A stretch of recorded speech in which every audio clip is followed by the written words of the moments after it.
Bienvenue. Merci.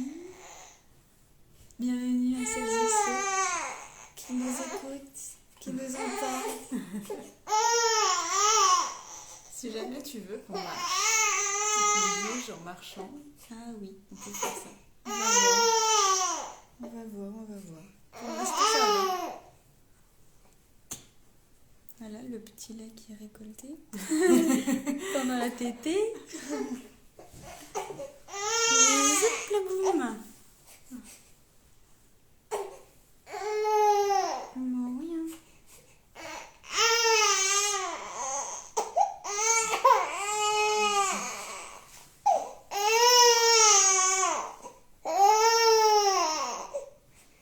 Toi aussi, tu vas raconter des choses. Mais oui, on dirait. Hein. Après tout, c'est d'elle qu'on parle. Bah C'est oui. toi qu'on va parler aujourd'hui. On va parler de ton arrivée dans le monde. Bah oui.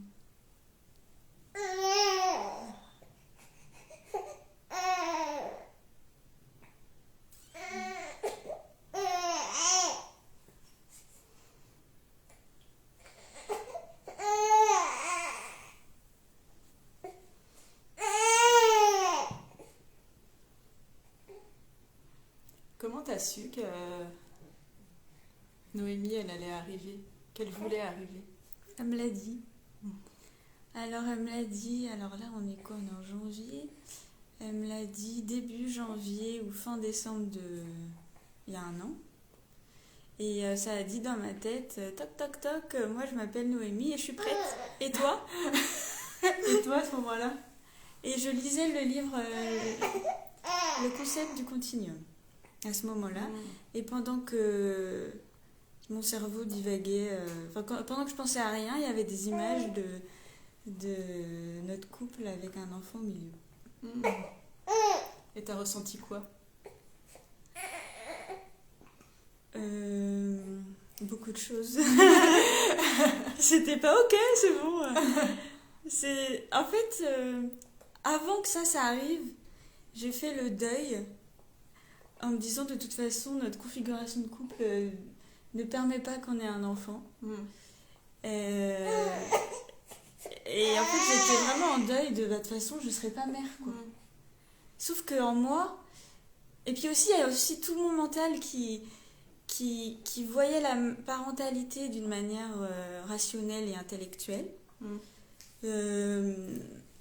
Est-ce que, tu vois, avec toutes les questions, est-ce que on a envie d'amener un enfant dans ce monde tel qu'il est actuellement? Après, ça dépend ce qu'on regarde du monde. Hein. Est-ce que j'en suis capable aussi? Et bon voilà. Et du coup, rationnellement parlant, il n'y avait rien qui permettait de dire bah ouais, moi je vais être maman, tu vois. J'avais eu des témoignages de personnes qui étaient pas. Enfin, qui étaient quand même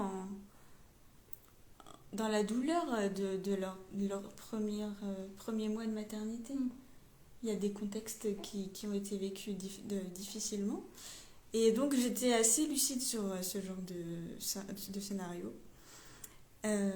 Mais au fur et à mesure des vagues émotionnelles que je traversais, j'ai touché un point d'évidence à l'intérieur de moi où en fait il y a une part de moi qui aspire à être mère. Et voilà. Et qu'est-ce que je peux dire d'autre ? Oui, un des premiers textes que j'ai écrit dans ce cheminement, c'est « Mais pourquoi personne ne me dit que je suis folle ?» Il s'appelle comme ça et je te l'avais envoyé. Ah oui, oui. Parce qu'on est sœurs en fait. Ouais, juste on va faire un petit peu les présentations. Donc, c'est Iwa, c'est ma sœur. Et je l'ai invitée aujourd'hui pour qu'elle partage avec nous son cheminement vers un enfantement libre et joyeux. Parce que je trouve, et aussi on trouve toutes les deux, que c'est sûr qu'on entend beaucoup d'histoires d'enfantement difficiles. Enfin, chaque enfantement a sa propre histoire, etc. Et on pense que ça... Enfin, moi en tout cas, je pense que ça a toute sa place de aussi véhiculer des messages, que ça peut être très joyeux, très fluide. Et voilà, c'est pour ça que j'ai invité Iwa aujourd'hui. Et je pense que pour porter cette voix-là, tu es à la bonne place. Merci.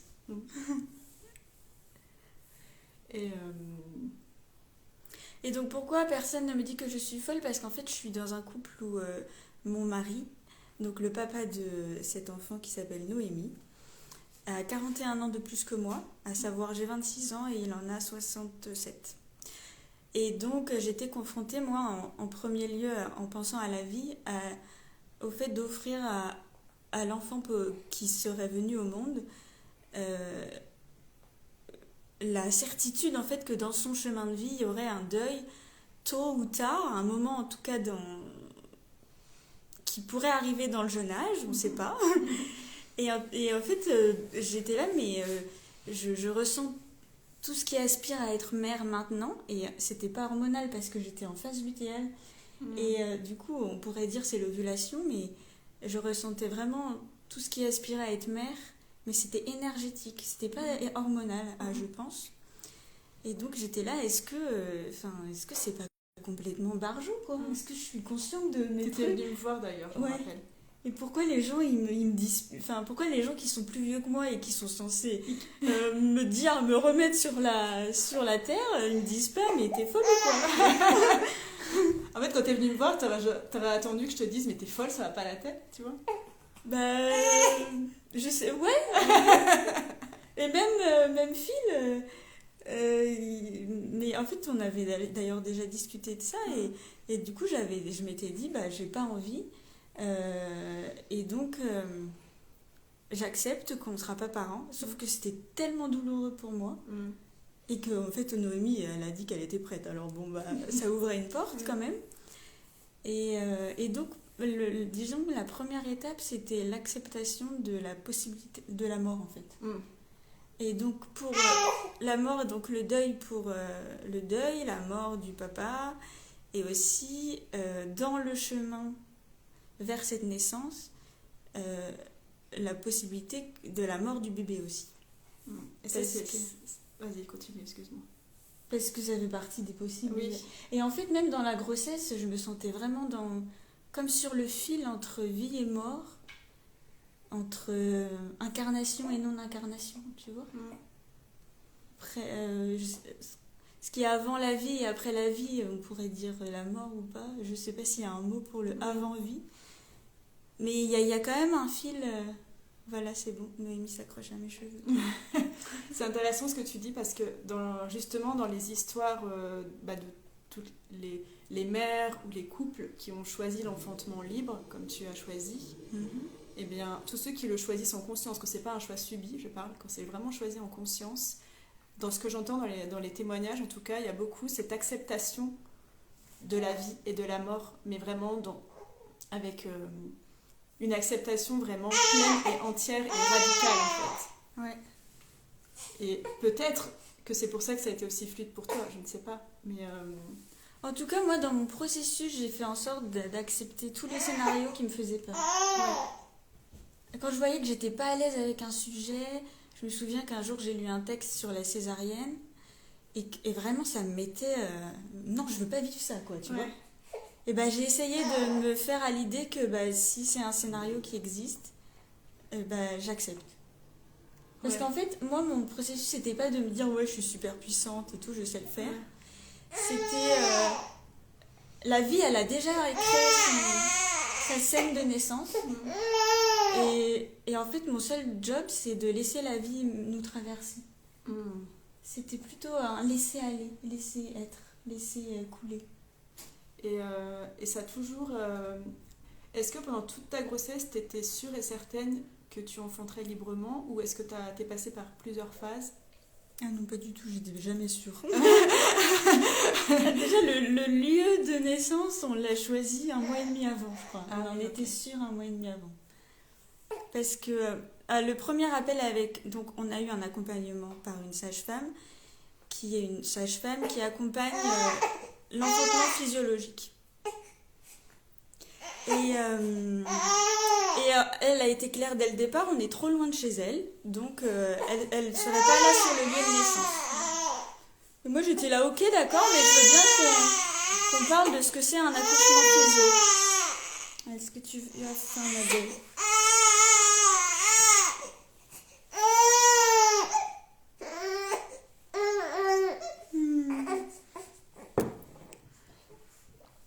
Et donc cette femme qui est alors je précise que il y a sage-femme physiologique et il y a les sages-femmes qui ont juste suivi le cursus médical et qui ne savent pas ce qu'est un accouchement physiologique, qui ne sont pas formées, c'est pas de leur faute, elles peuvent y être très intéressées mais elles ne savent pas. Et ça c'est une découverte que j'ai fait dans le chemin parce que j'ai voulu voir une sage-femme innocemment pour poser des questions qui soit plus proche de nous. Et elle a fait son truc scolairement parlant. Elle a dit ah, ok, vous venez me voir, on est dans cette période-là de la grossesse, donc je vous fais une écho. Ah bon, mais moi je suis pas venue pour une écho. Et donc on voyait que le discours était très teinté de sa scolarité. Et non, j'étais pas sûre. Déjà, j'étais pas sûre parce que il y a toujours une possibilité d'urgence. Oui. Et ça, ce sont des signaux que la sage-femme nous a indiqués. Ok, si vous voyez ça, ça, ça ou ça, vous allez à l'hôpital. Donc il y avait comme dans l'accompagnement à la naissance, dans ce que notre sage-femme nous a transmis, il y avait vraiment plusieurs signaux et balises qu'on pouvait identifier. Et pendant la naissance, moi j'ai identifié que chaque étape se passait comme il était dit, physiologiquement parlant.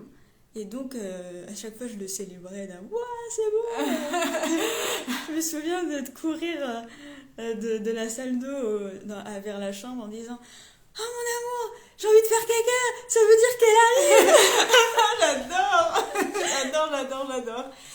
Est-ce que tu as envie de raconter, est-ce que tu es à l'aise avec le fait de raconter les premiers signes qui t'ont alerté que cette naissance allait être dans les heures à venir? Est-ce que tu as envie, est-ce que tu as l'envie et l'espace de raconter les étapes de cet enfantement libre et joyeux? Oui. J'adore comment tu l'appelles.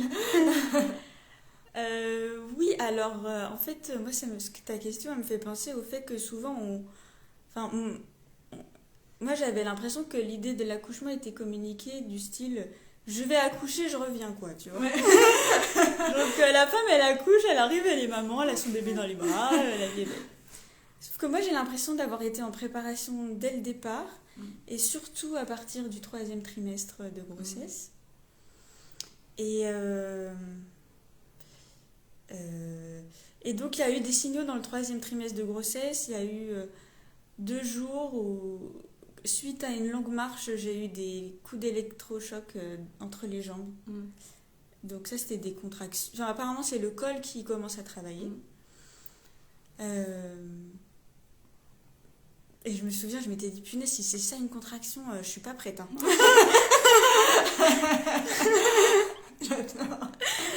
Et après, je me souviens, il y a eu un après-midi que j'ai passé avec tes deux filles. Et là, je sentais que j'étais en... Il y avait un travail qui commençait. J'étais vraiment dans une bulle. Mais c'était vraiment... J'étais très relaxée dedans. Et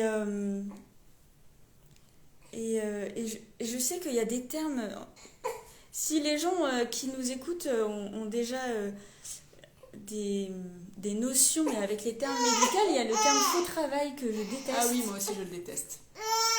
Je déteste ce terme. Parce que c'est pas faux. Du coup, il y a plein d'infos qui se croisent dans ma tête, mais il y a aussi... On peut aussi penser qu'on doit se faire du sport pour s'entraîner à coucher, mais justement, tout ce pré-travail naturel, c'est déjà le corps qui est en train de s'échauffer. Donc, moi, il y a eu ça, donc je sentais des vagues qui m'emportaient dans une bulle et j'étais pas du tout sur la même planète. Je respirais avec beaucoup plus d'amplitude et tout. Et je me souviens que Phil, donc, qui est le papa de Noémie, était un peu déstabilisé parce qu'il sentait que j'étais effectivement partie dans un autre monde. Et je me suis dit, ouais, c'est intéressant ce pré-travail parce que c'est pas que pour mon corps, c'est aussi pour l'ajustement de Phil et qui voit, ah ok, c'est en train de... Il se passe un truc, quoi. Il se passe un truc, c'est possible qu'elle soit dans une bulle pendant un certain temps, il faut que je me réajuste moi aussi, quoi. Donc il y a eu ça, c'était peut-être, je sais pas, c'était peut-être 3 semaines avant, hein, c'était, voilà. Et à la fin aussi, je faisais beaucoup moins de marche. Et la veille de la naissance, on est allé marcher le soir très courtement parce qu'il faisait froid. C'était un ciel plein d'étoiles et Phil a dit ce sera une nuit où il va geler. Et quand on est rentré à la maison, on s'est souvenu que souvent la naissance, l'accouchement commence dans la nuit. Et moi j'étais frustrée de ne pas avoir marché plus et j'étais là, vas-y demain matin je me lève tôt et je fais la randonnée de ouf, quoi, tu vois. Ah, tu l'as fait ta randonnée en fait. Oui, différemment. Et aussi j'ai parlé à Noémie en lui disant je suis prête. Je pense que là on est prête, c'est le moment. C'était un peu comme la pomme mûre qui est prête à se décrocher de l'arbre. Je sentais que c'était le moment, quoi. Et donc après voilà, j'ai dormi. Ah oui, puis aussi il y a une autre anecdote, c'est que dans la nuit c'était une nuit très bizarre qui s'est finie à 2h du matin, où de manière très entêtante j'avais la phrase Please don't let me be misunderstood, qui est une phrase de la chanson de Nina Simone, qui signifie s'il vous plaît ne me laissez pas être incomprise. Et ça a tourné en boucle et même pendant le début du travail. Bref, ce qui m'a sorti du lit du coup, c'est une contraction suivie d'une deuxième. Mais après tu dis, est-ce que c'était un signal qui disait que la naissance allait arriver?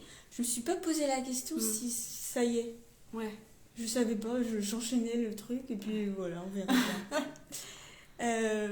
Mais bon, je pense que... en fait, il y avait une première contraction qui m'a sortie du lit, après une deuxième. Je suis allée dans la salle d'eau et en fait, sur ma cuisse, ou alors sur ma vulve, je sais plus, en tout cas, j'ai touché, il y avait un bout du bouchon, quelque chose de très glaireux et transparent, translucide. Donc voilà, après ça veut pas dire que tout commence, mais voilà. Et j'avais froid et je me suis installée dans la pièce d'à côté. Phil dormait et j'avais très froid. Et donc j'ai allumé les chauffages, j'ai commencé à vivre les premières contractions et j'ai été très surprise de constater à quel point mes hanches tremblaient. Et je pensais que c'était parce que je me les plais vraiment.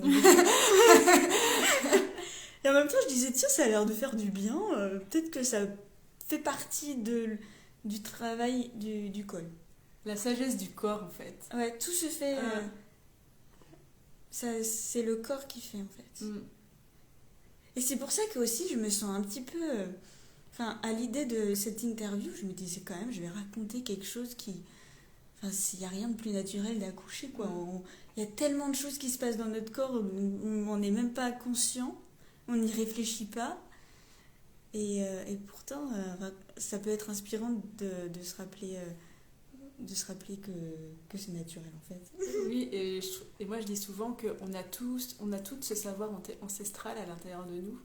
Mais après, c'est sûr qu'il y a des couches de conditionnement dans la société. C'est le conditionnement, oui. Et du coup, tu n'as pas fini ton récit, mais ça me fait rebondir sur est-ce que tu as dû te protéger de certaines choses pendant ta grossesse? De ce que tes gens disent? Alors, est-ce que j'ai dû? Je sais pas, mais je l'ai fait. Ouais. Je sais que j'étais un peu dans la fuite de ce qui pouvait me bousculer émotionnellement. Et j'étais dans la bulle. Une des premières choses que la première chose que notre sage-femme nous a dit, c'est l'importance de la bulle, de respecter la bulle de la femme qui accouche. Et cette bulle, je la ressentais déjà pendant la grossesse. Et après, c'était plus fort pendant l'accouchement. Oui, aussi, au moment où on savait qu'on allait accoucher chez nous, enfin, en tout cas, que c'est ce qu'on souhaitait, accoucher chez nous sans assistance. Parce qu'on pourrait penser aussi que c'est un non-soi parce que notre sage-femme ne vient pas, mais on avait la possibilité d'aller ailleurs et de se rapprocher de chez elle dans un gîte, par exemple.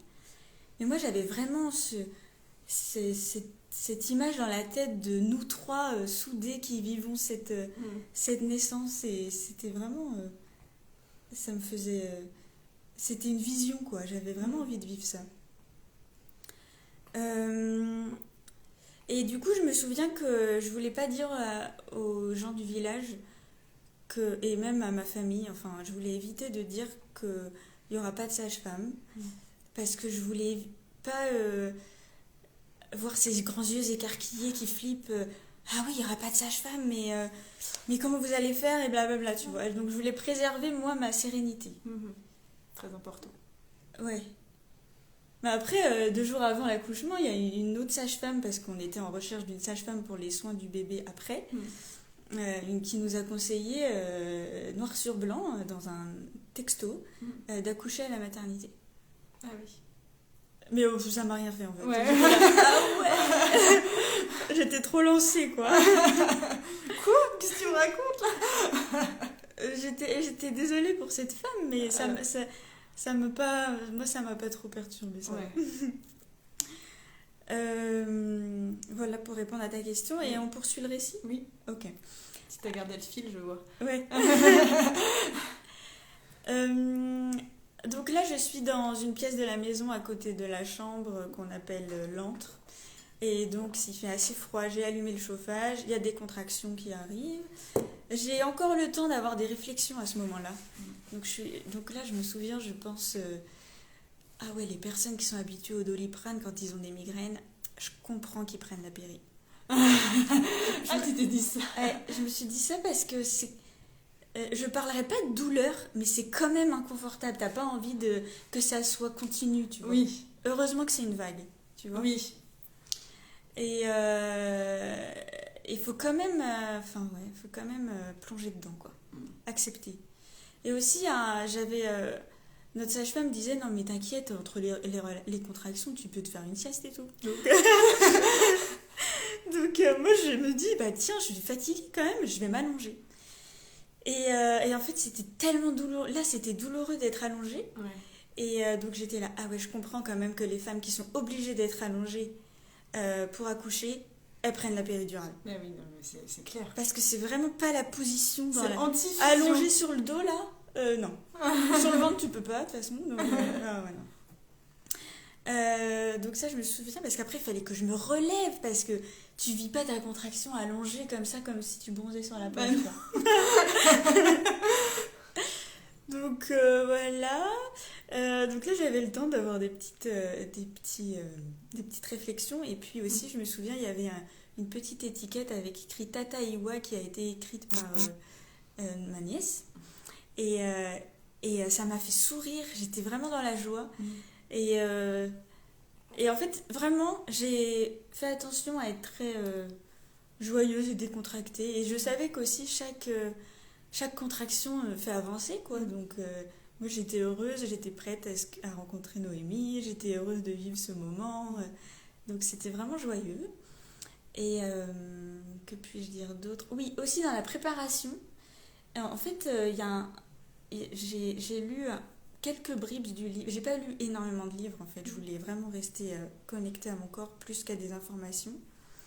Et j'ai lu quelques passages du livre Qu'est-ce qu'on fait de la douleur pendant l'accouchement. Et en fait, dans l'introduction, la dame parle d'une douleur morale aussi, qu'on peut accueillir. Et donc, dans la préparation à l'accouchement, quand j'avais un inconfort moral ou émotionnel, et ben, je faisais comme si c'était une contraction et j'étais là, ok, on laisse passer et on attend. Alors que d'habitude, tu vois, on est là, ah ouais, ça c'est inconfortable, bah, je vais faire ça pour que ce soit moins inconfortable. Et en fait, je faisais pareil, comme si c'était une contraction.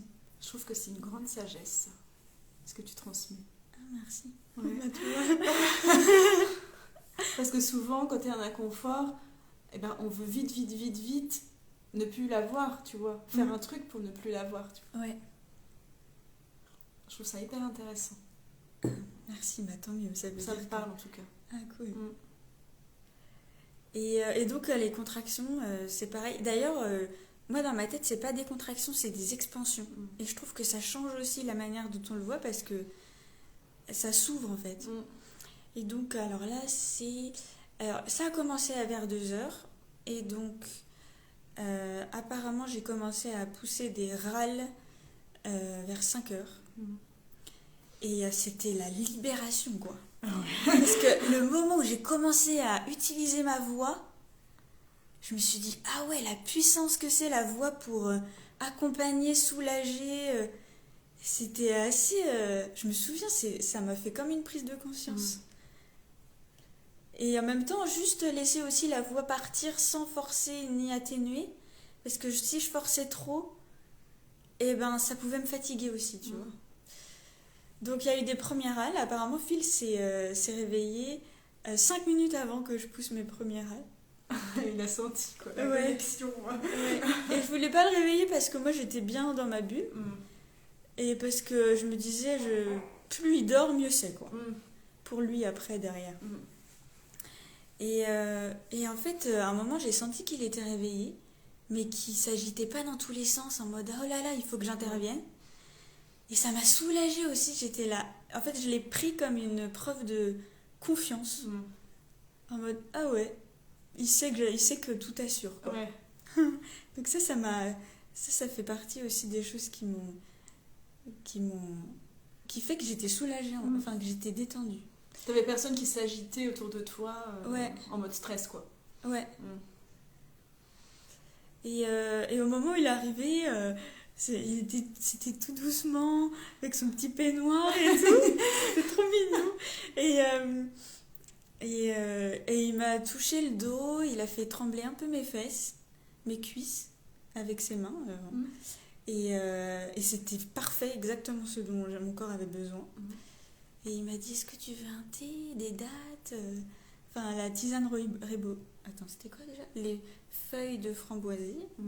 Donc j'ai bu une tasse de feuilles de framboisier et mangé quelques dattes à ce moment-là. Il y a eu 1 ou 2 vomis très dans le travail aussi, mais très légers. J'ai quand même pu boire de l'eau pendant tout l'accouchement. On est d'accord, attends, j'ai un aparté du coup. Vas-y. On est d'accord que c'est un non-sens de dire aux femmes de ne pas boire et de ne pas manger. C'est ce qui se passe à l'hôpital en fait. On leur dit de ne pas boire et de ne pas manger. Alors, pas manger, si t'as faim, je pense que tu peux manger. À l'hôpital, on interdit aux Par femmes contre, de manger. moi, ma respiration était tellement intense que c'était impossible que je bois pas. Oui, oui, forcément. Donc oui, on est d'accord. Oui. Parce que j'ai eu une discussion il n'y a pas longtemps avec une personne que j'ai rencontrée et elle me disait qu'à la maternité, on lui disait... Enfin, elle s'en foutait, elle mangeait quand même. Mais madame, faut pas manger, faut pas manger. Ouais. Oui, mais s'il faut pas manger, ton corps, il enlève. Mais bah oui, voilà, c'est ça. De toute façon. Bref. Et d'ailleurs, moi, je suis pas contente qu'on appelle ça la maternité. Moi, je me sens là dans la maternité. Et ça devrait pas s'appeler maternité, là. Ils nous ont piqué un joli mot, je trouve. Ouais, franchement, ouais. C'est un hôpital en plus, tu Mm. vois. Donc ça confond, je trouve, dans le cerveau aussi. C'est la maternité, bah non. Bref, je continue. Vas-y, tu mangeais tes dattes et t'as bu ta tisane de framboisier. Voilà. Et après, bon, il y avait un petit ballon, là, comme je suis en train de rebondir dessus dans cette pièce. Et Phil s'est assis dessus, puis il voulait être à mes côtés. Et moi, je sentais que j'étais plus dans mon mouvement quand il était pas là, en fait, en gros. Et donc, je lui ai dit, non, mais tu peux prendre un café et tout. Et donc là, j'ai senti que la manière dont je l'ai dit, c'était pas compris. Donc, j'ai dit, je préfère être seule. Et il a dit, bon, d'accord, je vais prendre un café. Parce qu'en fait, des fois, je vais communiquer quelque chose. Et c'est compris comme si je voulais mettre à l'aise la personne, mais en fait, c'est parce que j'ai un besoin moi. Et donc, j'ai reformulé pour que ce soit plus clair. Et donc, il a pris son premier café. Et donc, après, il y a eu une phase de transition quand il est remonté. C'est à l'étage d'une maison, c'est pour ça. Je faisais des allers-retours dans la salle d'eau. J'étais un peu les jambes fléchies au-dessus des toilettes, des fois. Je faisais souvent pipi, je crois. Et aussi, à un moment où je posais mes coudes sur les lavabos, quoi. Et à la transition, c'est quand on a commencé à installer le lit dans la chambre, où là, il faisait plus chaud et c'était plus moelleux. Et c'était mieux quand même d'avoir chaud. Sinon, j'étais dans mes plaids. Enfin bref, c'était pas pratique. Et donc après, il y avait beaucoup d'allers-retours dans la salle d'eau quand même. Mais j'étais dans la chambre et je voyais que Phil, il avait capté ce qu'avait dit la sage-femme. Ouais. Il avait capté les étapes.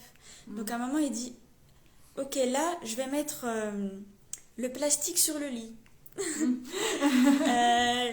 Et après, là, peut-être que c'est le moment de mettre les alaises par-dessus pour que tu sois par-dessus. J'étais là, il a capté, il sent que ça avance. C'est génial, c'est une ouais. vraie co-création, quoi. Ah ouais, c'était une vraie équipe. Ouais.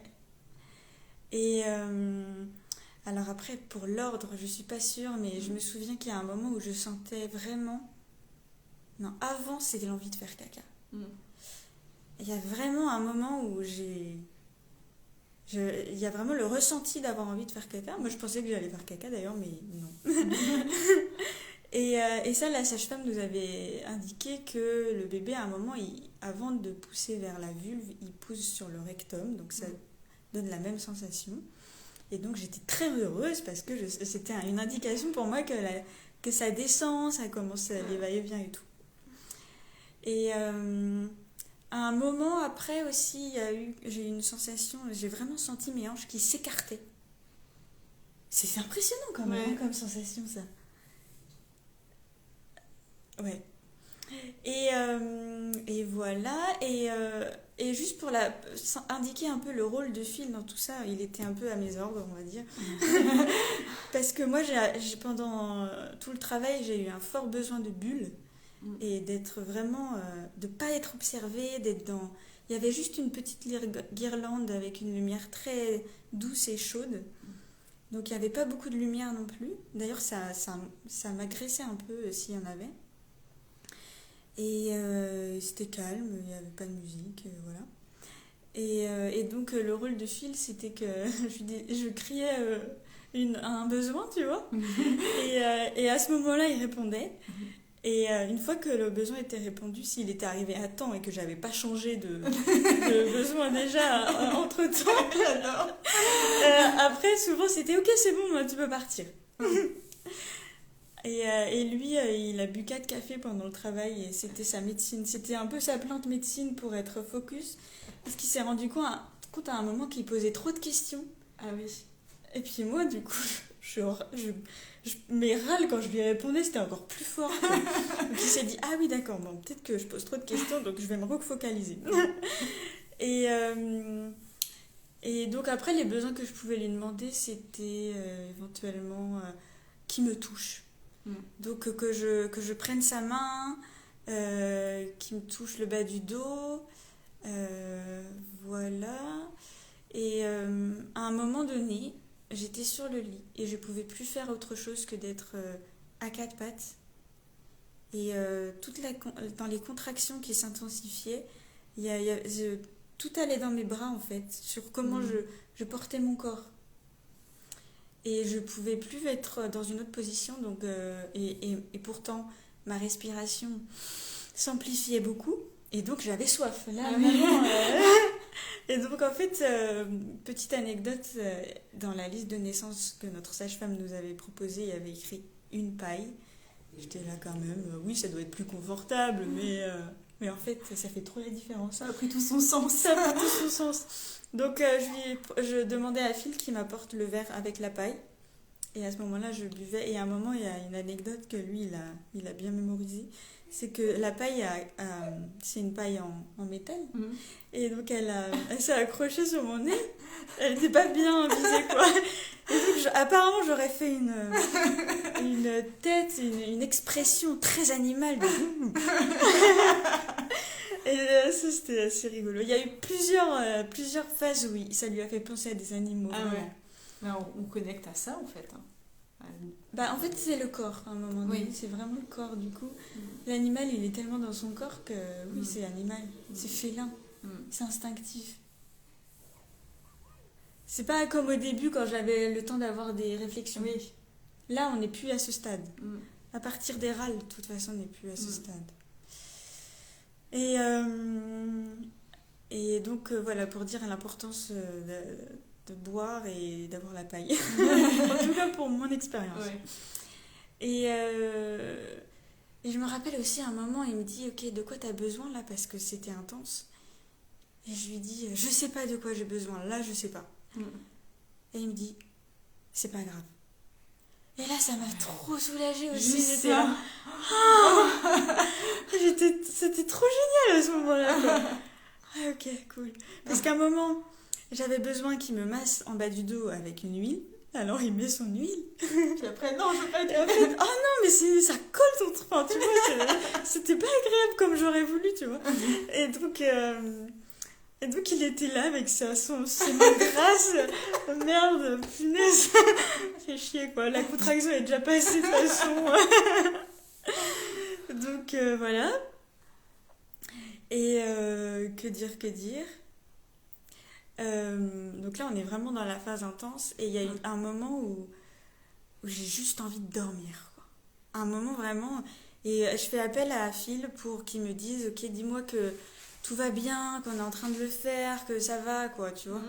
Après coup je pense que c'est la phase de désespérance qui s'est manifestée qui nous indique en fait à la phase de désespérance c'est encore la sagesse du corps, c'est que apparemment on a un coup de barre qui est suivi d'un shoot d'adrénaline ici pour donner toute la force au corps pour la pousser. Ouais, c'est comme une pause plus longue, je sais pas si t'as remarqué. Oui, plus les contractions étaient intenses, plus les pauses étaient longues, j'ai trouvé. Ouais. Il y a une phase où parfois, dans le milieu hospitalier, quand ça arrive, ils interprètent ça comme une anomalie, on va dire, entre guillemets, et que du coup, vite, faut pousser madame. Alors qu'en fait, c'est le corps qui se repose pour reprendre des forces pour le bouquet final, on va dire. Parce qu'il y a un shoot d'hormones du stress qui nous donne la patate après, par contre. Là, et oui, pendant cette phase-là, j'avais vraiment besoin qu'ils me disent que ça va, on est en train de le faire. Je le sais, mais si tu me le dis, c'est mieux. Quoi. Ouais. Ça fait plaisir. Et donc après, ah oui, je me rappelle de ça aussi. Là, je sens que ça pousse bas. Je sens la tête qui se pose sur l'utérus, enfin beaucoup plus bas. Et donc, je sens que la tête, elle va sortir. Et je le dis à Phil, et puis il me dit, je vais boire un café. Et là, c'est là où on en reparle aussi du fait de pas du tout contrôler les choses. Et j'étais là, ok, alors j'ai pas envie que la tête sorte et qu'il soit pas là. Et lui non plus, non, n'a pas envie. Est-ce que je lui avais donné l'info? Ça peut-être pas aussi. et en même temps, je me suis dit, mais tout est parfait. De toute façon, c'est pas toi qui décide. Et, enfin, en fait, ça prend le temps quand même. Oui. Donc, c'est pas parce que je sentais la tête qu'elle allait arriver dans l'immédiat, tu vois. Mais c'est vrai que je me suis dit, non, il va pas descendre pendant que la tête elle sort quand même, c'est pas possible. Et là, vraiment, le fait de savoir que c'est pas moi qui décide, ça a fait. Ouais. Ok, c'est bon, t'inquiète. Ça assure. Il a besoin d'un café maintenant, bon, bah, ça doit avoir un sens dans tout la scène. Et après, ben, il y a toujours la tête qui descend. Ça pousse. C'est vraiment là, c'est plus les mêmes sons du tout. C'est vraiment plus dans la terre, quoi. C'est plus en bas. C'est pas des trucs. Peut-être que je pourrais essayer de les refaire, mais ce serait pas pareil, de toute façon. Et donc là, il y a des petites têtes qui commencent à vraiment descendre. Hein, tu te rappelles? Et à un moment, je dis, mais regarde, on doit la voir, quoi, parce que je la sentais vraiment. Et on ne voyait pas, mais à force, en fait, ce qu'on voyait, c'était une bulle de chewing-gum, tu vois. Et donc là, on comprend que c'est la poche des os, en fait. Et donc, qu'elle est toujours dans sa poche. Parce que j'ai pas perdu les os, vous aurez remarqué, il n'y a pas eu d'explosion de poche des os. Et donc, il y a des petites bulles qui se... Enfin, c'était assez... C'est étonnant quand même, ça, je trouve. T'as des bulles qui sortent, c'est marrant. Et après, bah, du coup, à un moment, il y avait la tête, au bout d'un moment quand même. Et aussi, dans ce passage de la tête, j'ai dit à Phil, là, ça fait mal, là, j'ai mal, tu vois. C'est le seul moment où je peux parler de j'ai mal. Où vraiment, tu sais, j'avais l'impression que ça pouvait se fêler, ou c'était vraiment douloureux. Et là, il a fait du style, merde, qu'est-ce que je peux répondre à ça, quoi. Et en fait, du coup, comme lui, il savait pas quoi dire, je me suis auto-rassurée. J'ai dit, non, mais c'est pas grave, c'est super et tout. Et chaque contraction était célébrée dans, ouais, c'est super, ça avance bien, on est ensemble, c'est bien et tout, mon bébé, blablabla. C'était génial. Et aussi, entre ce café-là, de la tête qui pousse et ce moment-là, j'ai senti qu'il y avait une partie de moi qui avait hâte que ça sorte. Et en même temps, tu vois, le fait que ça ait fait mal, je me suis dit, ok, ralentis, ça fait des va-et-vient, ça souffle doucement, t'as pas besoin que ce soit immédiat, et voilà. Et donc, il y a aussi, du coup, là, dans l'avancée, j'ai demandé à Phil de prendre une photo parce que je pouvais pas voir. Il y avait le ventre quand même, il y avait le bébé dans le ventre, donc je pouvais pas voir entre mes jambes. Et donc, on a une photo de la tête qui est sortie. C'est génial. Et en fait, Phil s'est beaucoup documenté, lui, pendant la préparation. Et il avait vu la tête, elle peut rester entre les jambes pendant 7 minutes. Rester tranquille, quoi. Donc, lui, il vient derrière moi pendant ce temps-là, et puis il a pris sa photo, il va derrière moi, et il prévoit de me masser le bas du dos. Et là, le corps est sorti. Et moi, je suis là, quelle heure il est? Parce que c'est super important par rapport au fait que je voulais avoir son design précis. Et alors, au départ, moi, je voulais pas forcément faire d'échographie, mais on a trouvé une très très bonne échographiste toute douce qui inclut le papa dans la préparation. Et donc, elle nous avait fait un grand format du profil du bébé.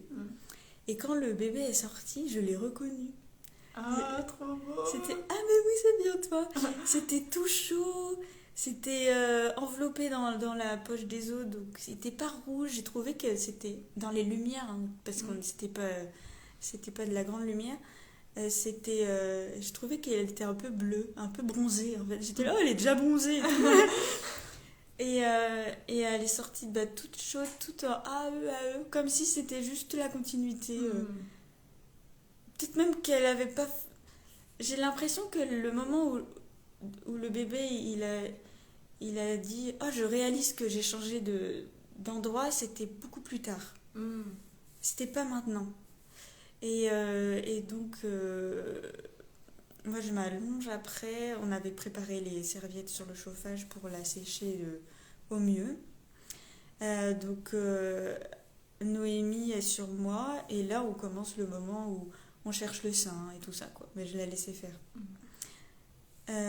mais pendant ce temps-là aussi, mes hanches continue de trembler et tout. Je suis là, ah ouais, quand même, c'est beaucoup, quoi. Et Phil, il dit, non, mais t'as vu l'effort que ton corps il vient de faire, c'est normal.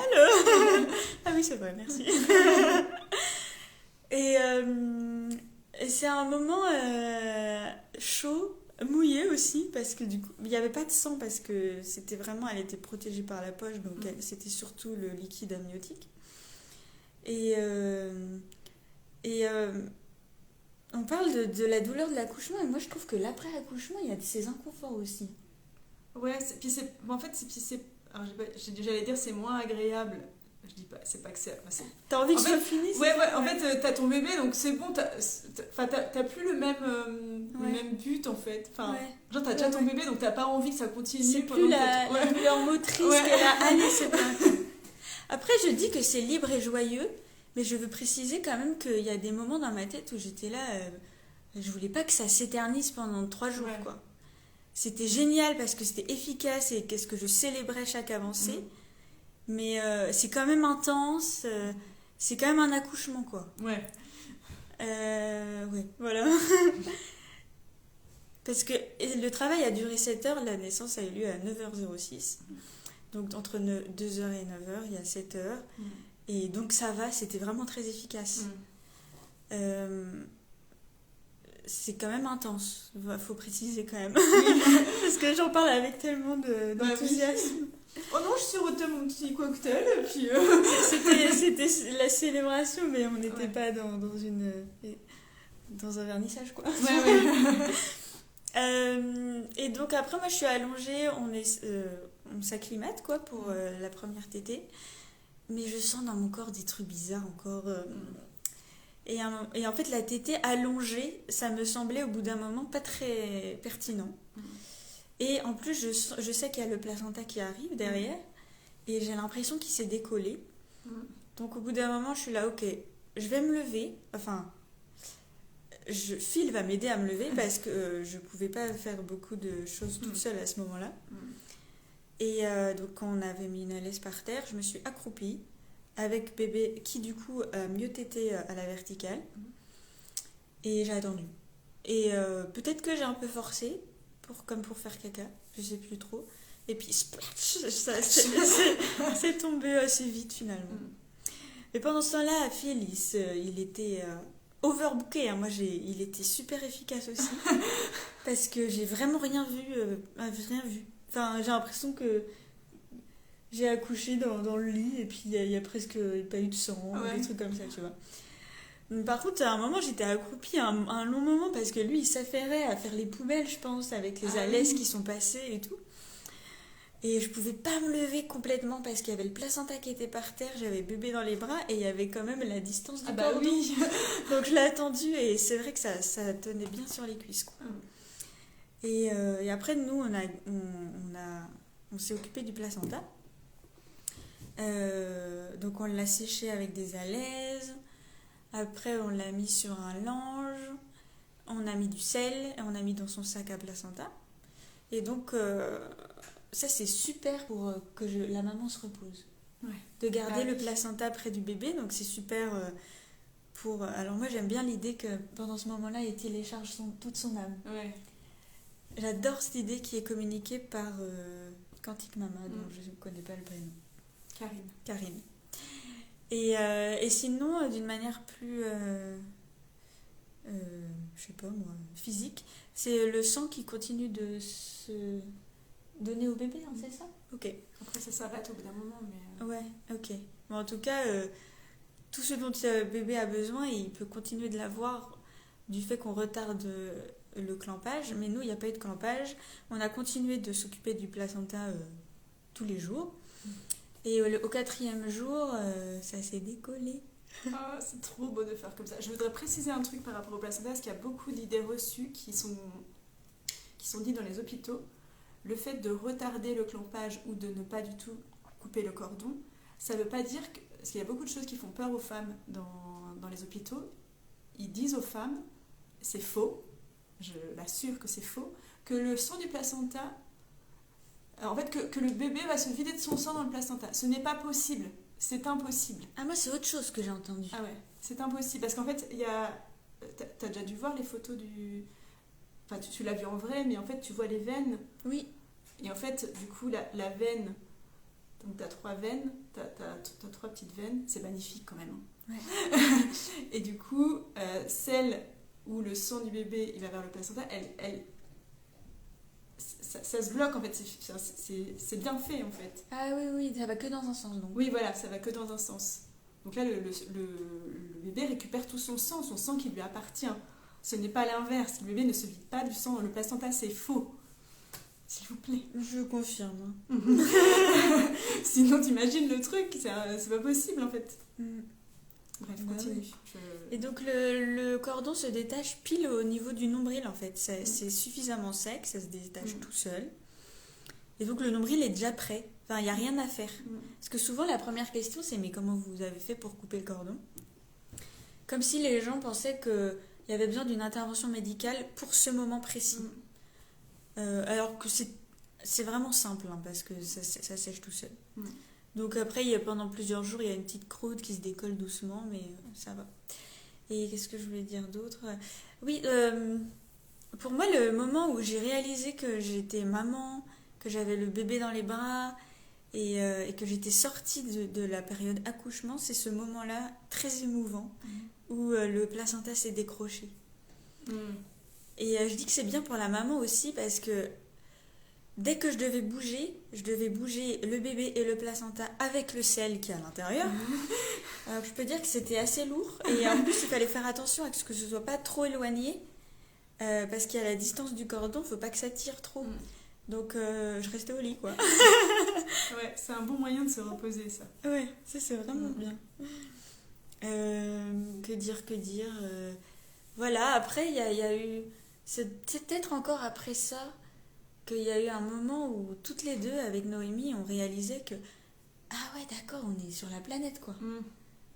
Et mais c'est pas arrivé immédiatement, comme on peut voir des fois les bébés qui crient quand ça arrive.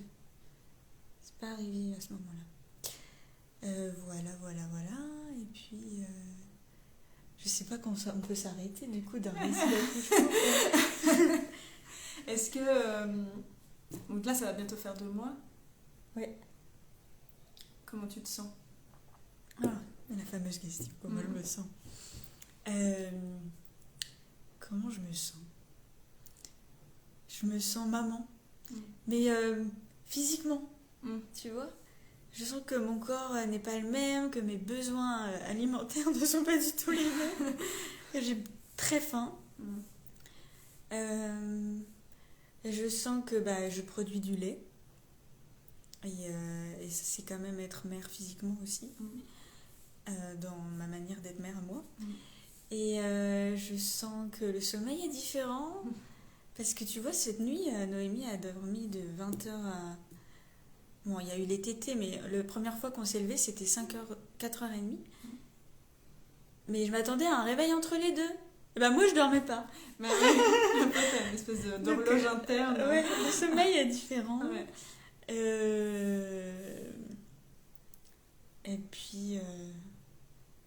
Mais c'est doux, je trouve, quand même. Enfin, pour moi, c'est doux parce que je pense qu'il y a un petit truc où c'est crescendo, tu vois, le bébé va demander de plus en plus d'attention au fur et à mesure. Mais pour l'instant, il y a beaucoup de sommeil. Du coup, moi, ça me laisse aussi la possibilité soit de me reposer, soit de mettre au clair des choses dans mon esprit. Voilà. Dans ces 2 mois, il y a aussi des chutes d'hormones. C'est comme ça que je les ai appelées parce que je pleurais sans savoir pourquoi. Je dis, là, je crois qu'il y a une chute d'hormones. Et pendant ces chutes d'hormones, il y a un besoin de câlin avec le compagnon aussi, pour moi. Un petit truc juste, ok, il y a nous aussi. Il n'y a pas que moi, je fabrique du lait, toi, tu fais à manger. Il y a aussi le lien et tout ça, quoi. Et quand je dis qu'après, il y a des inconforts, c'est que je sentais que ça se remettait les organes à l'intérieur. Il y a le début de la lactation qui s'est très bien déroulé pour moi, mais c'est pareil, il y a quand même des moments où j'étais là au début de la succion, les yeux fermés, je me concentre parce que la sensation est nouvelle, tu vois, et des fois J'ai utilisé de la lanoline pour lubrifier mon téton, pour faire qu'il soit pas... qu'il saigne pas, quoi. Et donc voilà, et moi la première semaine intégralement, je l'ai passée dans le lit. Il faisait 20 degrés au minimum, la lumière tamisée, on mangeait au lit. Et j'avais ma tisane Rebozo que j'avais tous les jours, et j'en ai encore en ce moment. C'est une tisane avec du gingembre, de la cannelle et du romarin. Et j'en parle parce que je crois que ça m'a vraiment fait du bien physiquement. Ça réchauffe le le chaud corps, en fait. Ouais, vraiment C'est le bien chaud, aussi plus. C'est super en postpartum et aussi pendant les menstruations. Apparemment, tout ce qui est bien pendant les menstruations, c'est bien pour le postpartum. Et les dates, du coup, aussi, Oui, apparemment.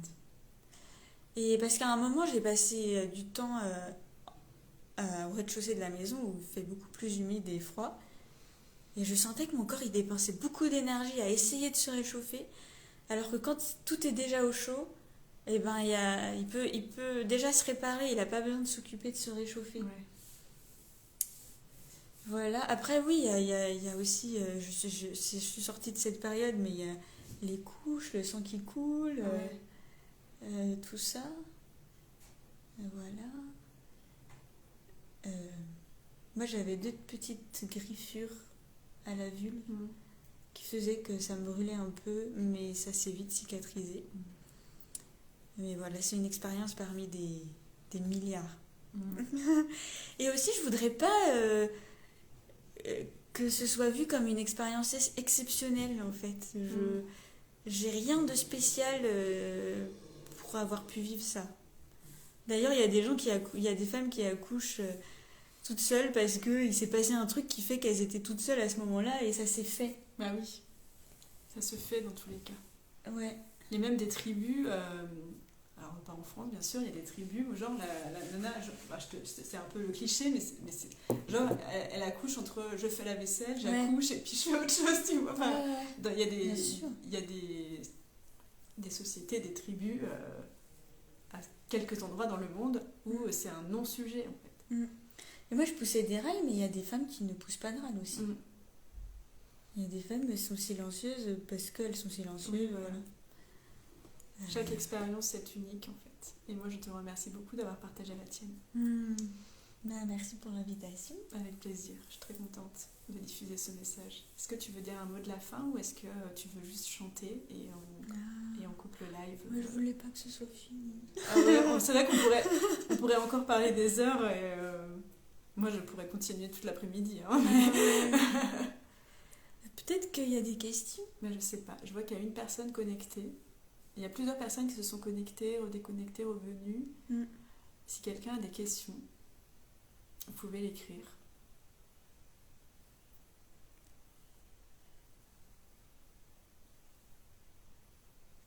C'est tout silencieux.